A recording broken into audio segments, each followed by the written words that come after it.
سيريز بريميرز ما بتخلصش ومعانا كل النجوم. هاي أنا حبيبة. فحلقة النهاردة لقاء خاص مع أنثوني أندرسون وتريسي إليس روس نجوم مسلسل بلاكيش، مقابلة حصرية مع نجوم مسلسل ليثل ويبن وكواليس الموسم الجديد من SNL بالعربي مع هيفاء وهبي. لما الموسم الأول من مسلسل بلاكيش نزل ما كانش حد عارف رد فعل الجمهور ممكن يكون عامل ازاي، خصوصا ان المسلسل مختلف عن التيبيكال بلاك كوميدي لانه بيحكي عن عيله عاديه من الابر ميدل كلاس من غير عصابات ولا جاتو زي الستيريوتايبس اللي بنشوفها دايما. حتى في ناس هجمت الاسم من غير ما يشوفوا المسلسل، بس لما المسلسل اتعرض الكلام ده اتشقلب والمسلسل مش بس نجح جماهيريا ولم العيلة كلها تتفرج عليه، هو كمان لم معاهم كمية جوائز وترشيحات آخرهم في الأميز اللي فاتت لما ترشح لأحسن مسلسل كوميدي، ونجمينه أنثوني أندرسون وتريسي إليس روس اترشحوا لأحسن ممثلين كوميديين. احنا قابلناهم في هوليوود وحكولنا عن رحلتهم مع بلاكيش. We're so excited for you. The show is a hit, and as a producer and as a star, and it's winning awards. It's got to be the best feeling, right? It is. It is. I mean, you know, it's an embarrassment of riches with the accolades, with the nominations, and you know, being recognized the way that we are, and you know, being received the way that we've been received by an audience. Because it's not every day that a show gets to be as successful as ours, and not every day that you get to be a part of something that's successful. What can we expect from this coming season? This coming season, man, we're coming out the gate strong. Andre's character wants to abolish Columbus Day. You know, doesn't feel, you know, a slave trader and a horrible man such as Columbus who never set foot in North America, but yet discovered North America while he was lost at sea someplace, should have a holiday. And he feels that, you know, there are important issues and moments in the African-American community that have gone overlooked, and we should have our own holiday. There's Cinco de Mayo, there's St. Patrick's Day, there's Columbus Day. Why not represent Juneteenth? You know, the day that slavery was abolished in our country. It's going to create new fans, and it's going to make our show more of an appointment to watch after you see this first episode of how we're coming out the gates. Oh, we're doing a really fun musical episode. And I think that we are setting the standard and the bar very high. People's expectation of what they're going to get both from our show or any 22-minute half-hour comedy, I think is going to be ruined now because we not only do our regular show, but within it, we put 2 Broadway caliber musical numbers. And so people need to tune in. While I'm out in the streets, man, it's amazing that how many people come up and say, this is appointment watching for our family. You know, if I get home first or someone's home, they can't watch the show or they don't watch the show until we're all there together. It's really special to feel like it's bringing families together. You know, I had a woman say to me, my 12-year-old son will not do anything with me, but we watch Blackish together, which I love. And what do you want people to get out of the show? You know, better understanding of who this family is, you know, and know that we all go through the same problems and have the same problems and go through the same things. You know, a lot of people say, when I see your family up there, I see mine. That's when I know that, that's when I knew that we had something good. You know, we deal with the same issues, and the specificity in which we deal with these issues on this show opens the show up universally to the world, and they can sit back and identify with it and be like, yeah, man, I'm doing that myself. What did I do this season? What did Dre do this season? It's a boy! Yes! Okay. Yes! Now I get to finally have the son I always wanted but never got.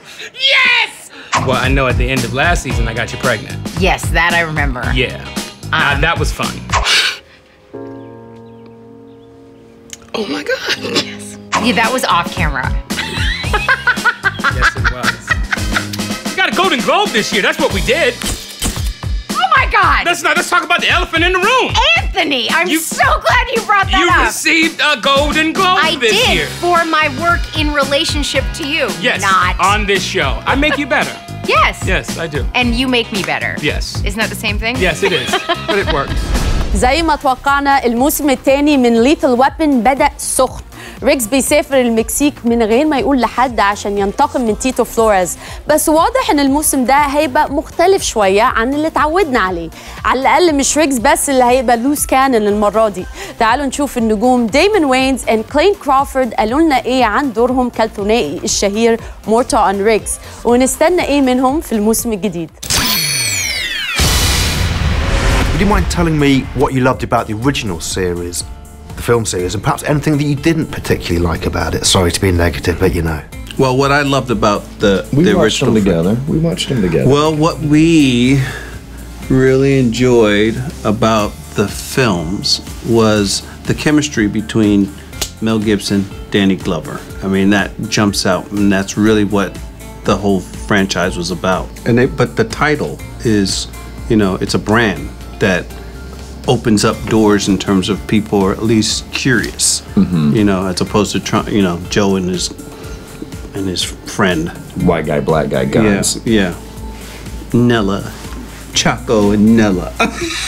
Make things go boom. That show wouldn't do as well. Would you mind telling me what sort of training they put you through, and if it was hard? I guess particularly for you, Clayton, you have to be a SEAL as well as a cop. I mean, look, as far as training goes, I've been fortunate enough to work on a few projects where I had to go through boot camps and so forth. So I had a fair bit of training, and then of course I grew up in a part of the country where everyone has guns.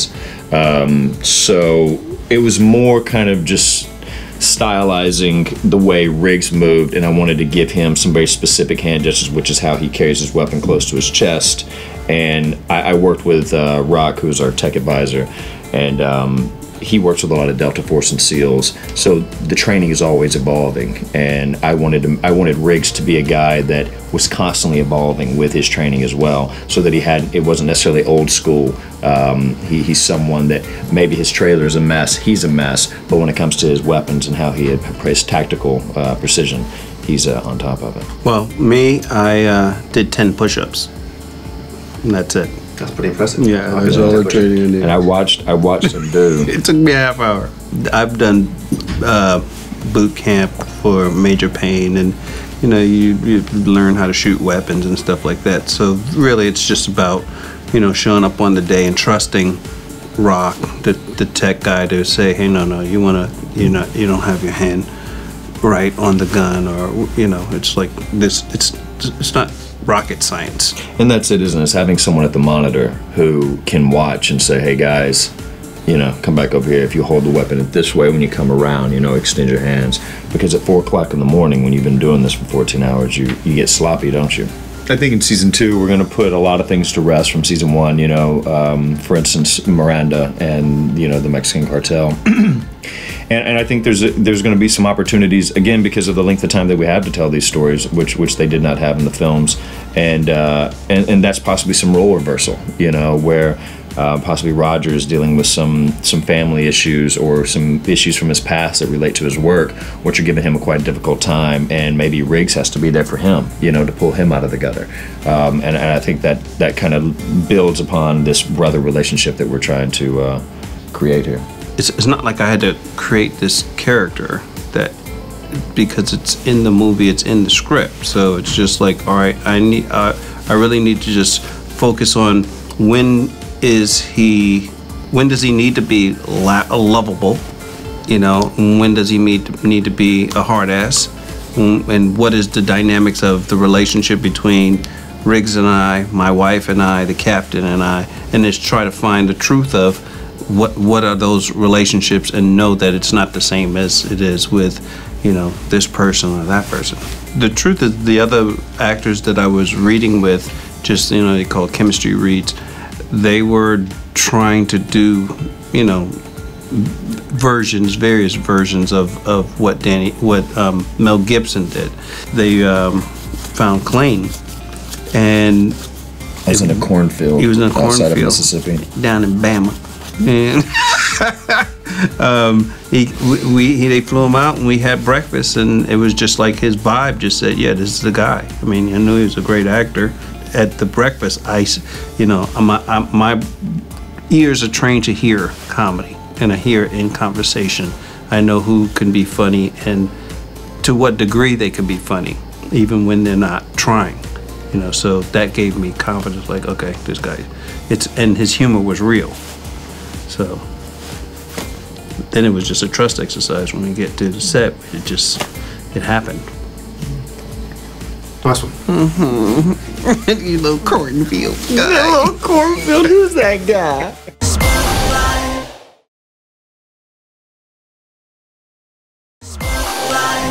في الوقت ال SNL بيبدأ السيزون ال 42 أخوه الصغير أو البيبي SNL بالعربي بيبدأ السيزون الرابع.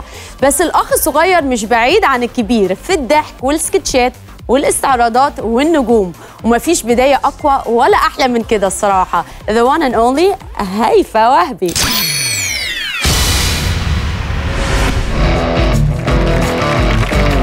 مزاد دراما مع السوبر ستار هيفاء وهبي. مين هيخوفنا؟ انا الطبيب دلهاب، يعني قبل ما تفرغ الطاقه طلع البطاقه. مين هيمتعنا؟ احلى واهضم خبري جاي يمرقها علي. لما بص ابوك الاول. الله يرحمه مات في الغربة عشان ما عرفش يقول ايام هنجري. بس انت لسه صغيره. صغيره؟ ايوه. شخصية تحب البابليك. كل ده ولسه صغيره؟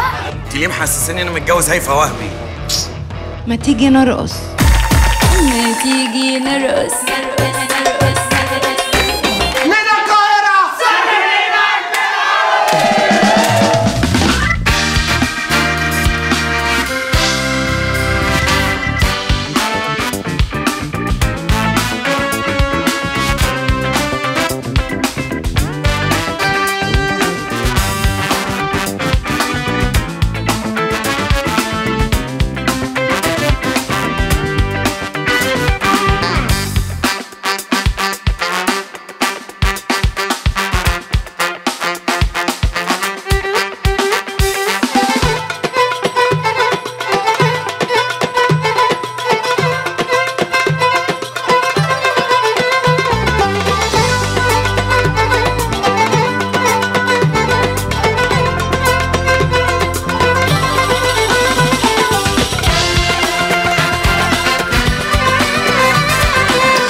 مغني راب مغمور حب يشهر نفسه شوية، قام اترشح للانتخابات على منصب العمدة. يمكن الناس تعرف اسمه وتسمع مزيكته. المشكلة بقى إنه نجح في الانتخابات. The Mayor is a brand new series بقصة تموت من الضحك. بس المسلسل مش بيضحك وبس، هو فيه رسالة، وده اللي شايفه أبطاله براندون مايكل هول وإيفات نيكول براون، اللي على فكرة الكيمياء ما بينهم as a mother and son مش عادية. This kid is now mayor. He has to decide to continue to become a rapper or take on the responsibilities of this small town. This is not about you anymore. Val sort of comes in as the brains of this mission. I've been around a lot of politicians, and you have something special. Oh, what's that? Me.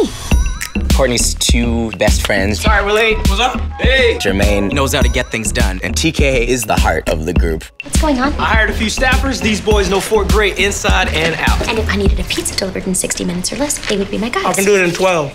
It's a family show, but it's not just my son and me. It's the community is a part of the family. That's a lesson that the world can learn right now. I think rap and politics have always been intertwined. That's what makes this show original and unique. You rap because you critique the status quo. Now you can actually change it.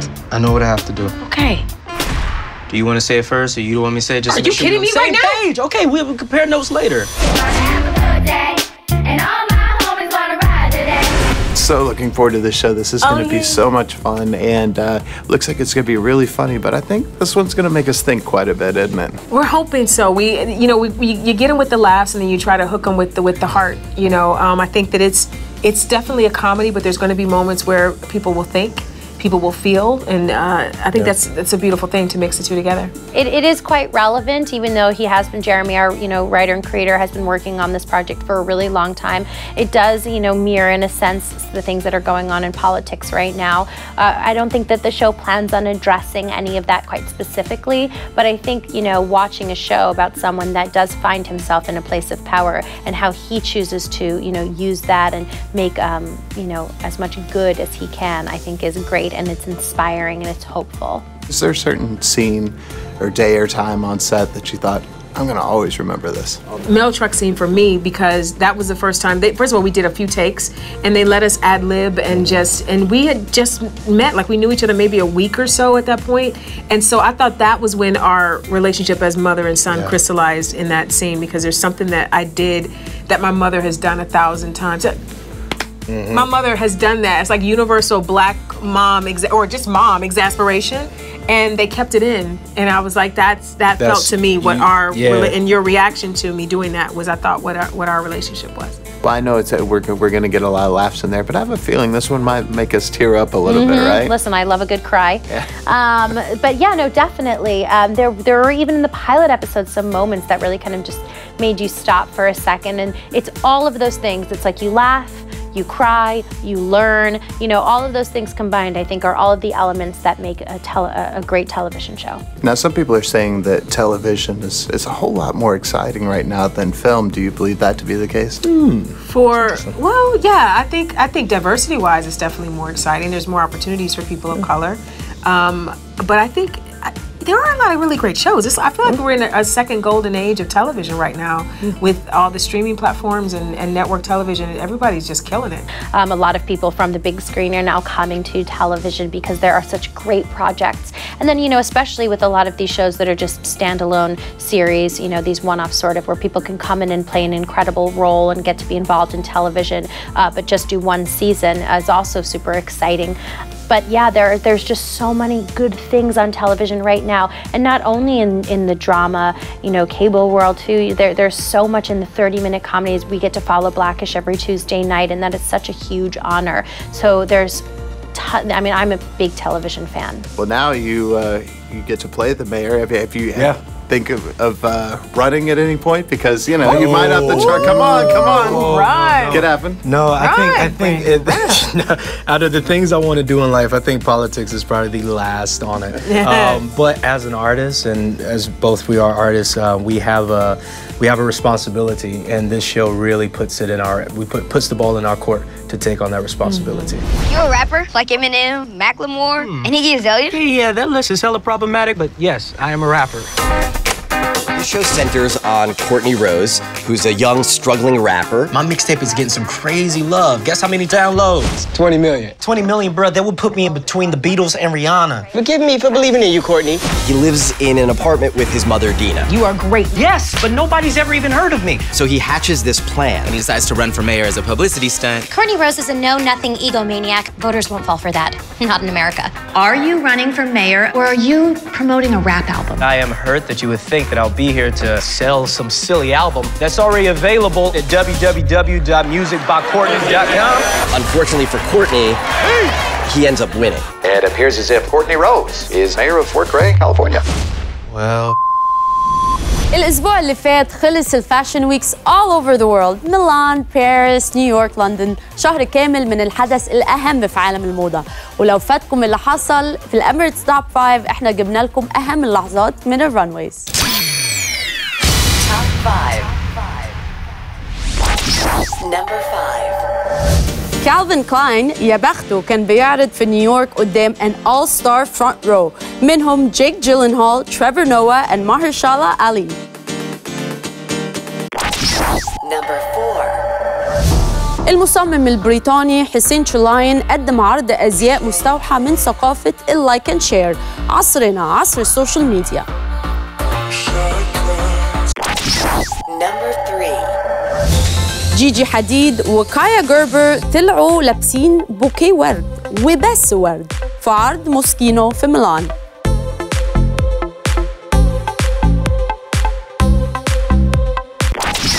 Number 2. الأسطورة جين فوندا والنجمة هيلين ميرن بيثبتوا إن it's never too late to have your debut on the runway بعد ما كانوا حديث الكل في عرض لوريال في باريس.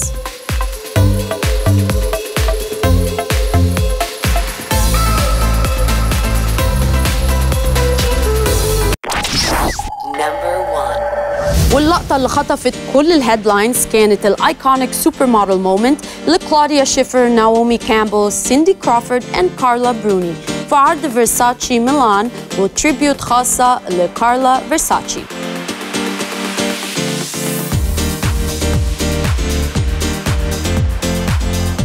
You know what else is in دايما؟ The Kardashians. The Kardashians are expecting ومش مستنيين بيبي واحد، لا دول مستنيين 2. الأسبوع الجاي هننم عليهم شوية بلقطات خاصة من برنامجهم Keeping Up with the Kardashians. ده غير تغطية شاملة من لندن لمهرجان لندن السينمائي. هشوفكم الأسبوع الجاي.